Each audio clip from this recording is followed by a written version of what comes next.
নমস্কার, পাবলিক নয়ের পর্দায় আপনাদের স্বাগত জানাই। এবারে যে খবরটির দিকে নজর রাখবো, বিভ্রান্তিকর বিজ্ঞাপনের জন্য বাতিল হলো দিব্যা যোগ ফার্মেসির তৈরি পণ্যের লাইসেন্স।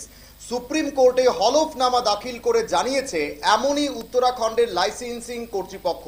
রামদেবের পতঞ্জলি আয়ুর্বেদের বিরুদ্ধে আগেই চিরাচরিত আয়ুর্বেদিক ঔষধ সম্পর্কে ভুয়ো দাবির অভিযোগে মামলা হয়েছিল। যে খবরটির দিকে নজর রাখছি, আরও একবার 13টি পণ্যের লাইসেন্স বাতিল করে দেওয়া হলো পতঞ্জলির। যে খবরটির দিকে আমরা নজর রাখছি তারই পরিপ্রেক্ষিতে 14 পণ্যের লাইসেন্স বাতিল করেছে উত্তরাখণ্ড লাইসেন্সিং কর্তৃপক্ষ। শুধু তাই নয়, আয়ুর্বেদিক ঔষধের বিভ্রান্তির বিজ্ঞাপন বন্ধের জন্য সুপ্রিম কোর্টের নির্দেশ অমান্য করার অভিযোগেও উঠেছে রামদেবের বিরুদ্ধে। 15 এপ্রিল রামদেবের সংস্থার উৎপাদন পারমিট বাতিল করে দেয় উত্তরাখণ্ডের drug regulator of traditional medicine.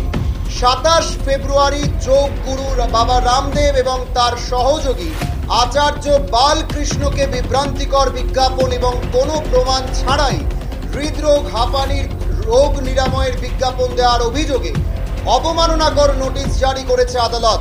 তার পরিপ্রেক্ষিতে 22 এপ্রিল পতঞ্জলি আয়ুর্বেদ আদালতে ক্ষমা চায়।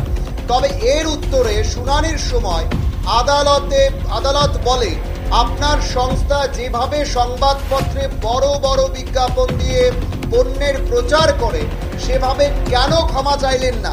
এরপর 24 এপ্রিল পতঞ্জলি সংবাদপত্রে বিজ্ঞাপন দিয়ে ক্ষমা চায়।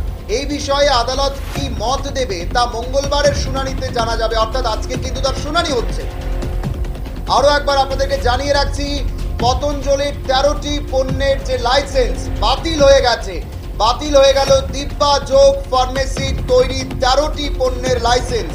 একাধিক অভিযোগ কিন্তু পতঞ্জলিকে ঘিরে রয়েছে, বাবা রামদেবকে ঘিরে রয়েছে এবং সুপ্রিম কোর্টের হলফনামা দাখিল করে জানিয়েছে যে উত্তরাখণ্ডের লাইসেন্সিং কর্তৃপক্ষ বাবা রামদেবের পতঞ্জলি আয়ুর্বেদের বিরুদ্ধে আগেই চিরাচরিত আয়ুর্বেদিক ঔষধ সম্পর্কে ভুয়ো দাবির অভিযোগে মামলা হয়েছিল।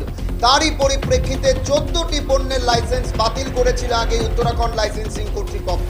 শুধু তাই নয়, আয়ুর্বেদিক ঔষধের বিভ্রান্তিকর বিজ্ঞাপন বন্ধের জন্য সুপ্রিম